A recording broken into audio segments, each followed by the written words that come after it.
was running a workshop recently, and something that came up, which was so important, was how do I deal with a situation where something has happened and I keep being triggered by the repetition of that thing happening. So it could be anything that happens in our life. It could be conversations, it could be going somewhere and there's a kind of behavior that keeps triggering us to feel angry or frustrated or whatever.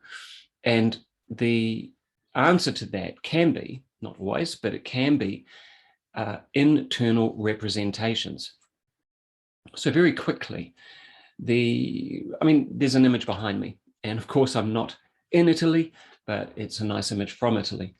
So when I think back to times on a European journey that we had a while back, I have an internal representation of that, those experiences.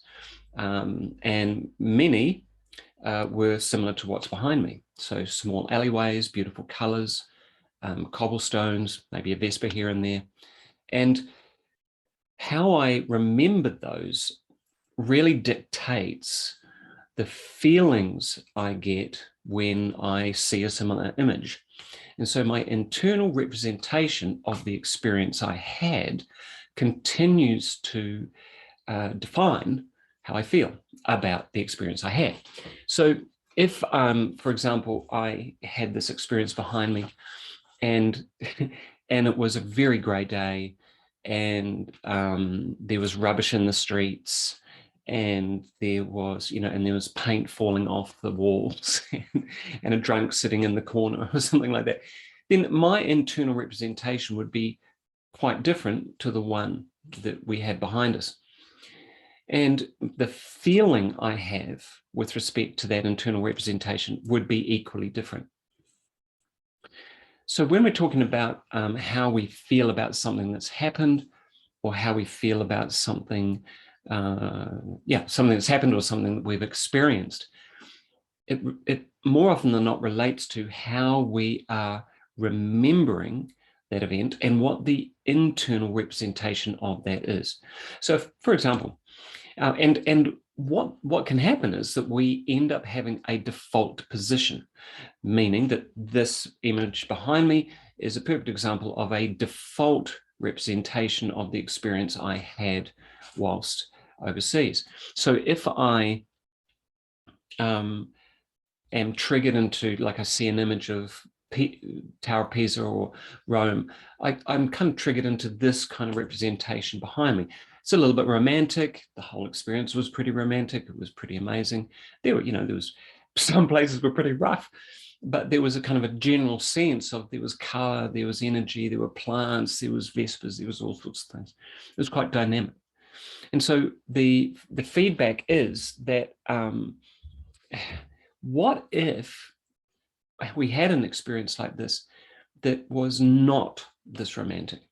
We had an experience in our history that, or even just recently, that was full of discomfort when we remembered it. And the question then would be, well, how am I representing that mental memory to myself in order to get that feeling? So this feeling here, if this image behind me was in black and white, would it have the same intensity or the same feeling associated to it as it does there? And the answer to that would be potentially not. If this image behind me was somehow darker and black and white, would it have the same intensity of feeling when I remembered it? If the image behind me was slightly out of focus, or it had a frame around it, even like it had a frame, like a wooden frame or a metal frame, would it be the same internally? So would it trigger the same internal experience or feelings when it was black and white, a little bit out of focus, a little bit kind of dated, and a frame around it?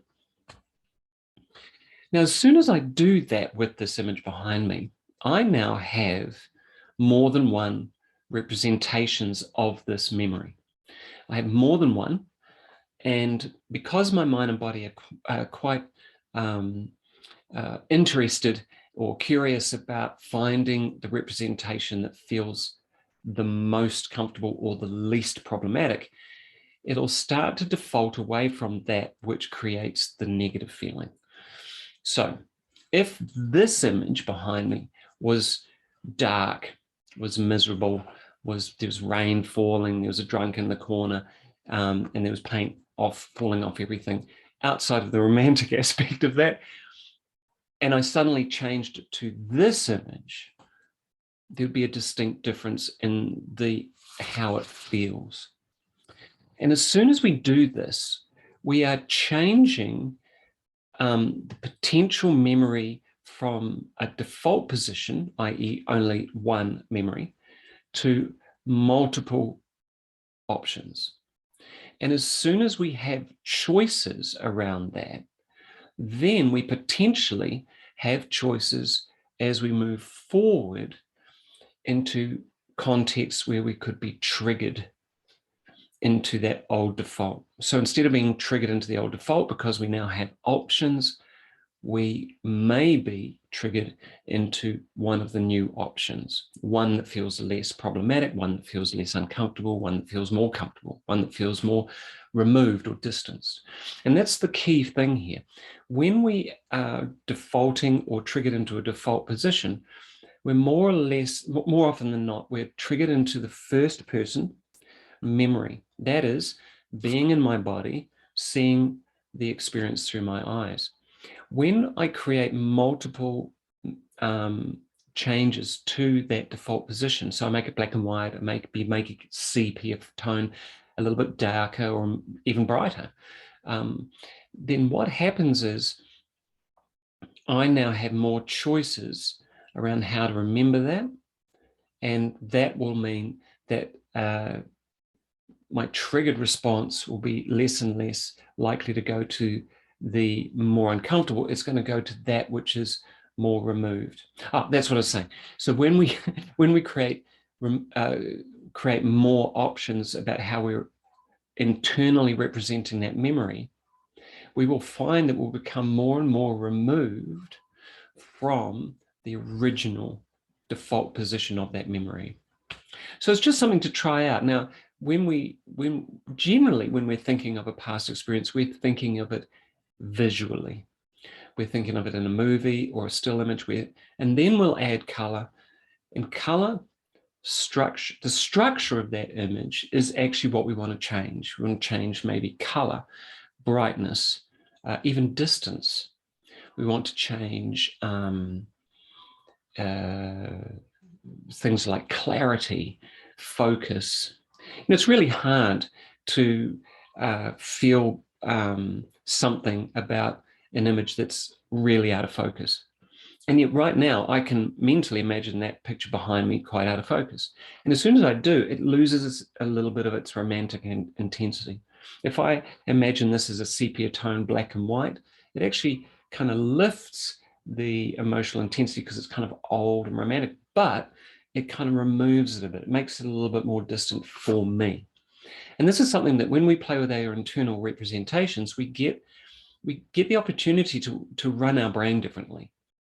And we have a much greater flexibility around how we are going to respond to similar contexts going forward. We no longer have a default position that we can be triggered into. We have multiple internal representations which are available to us. And that means we have more flexibility, more mental emotional freedom, and we have more choices available to us. So it's just a really interesting concept. So once again, internal representations, the way we represent the event internally is actually what will end up being the way we respond to similar situations or contexts as we move forward. And will also, the internal representation defines how we will respond when triggered or going into a context which can trigger that past memory. And if that past memory isn't comfortable, we really want to sort that out because we want to have more flexibility, adaptability, and we want to have more resilience going forward. And that really, really hinges on how we're representing what's going on in the present internally, and also what's happened in the past. So if you've got any questions, just email me, info@aaronm.co.nz. More than happy to answer any questions. Thanks for watching.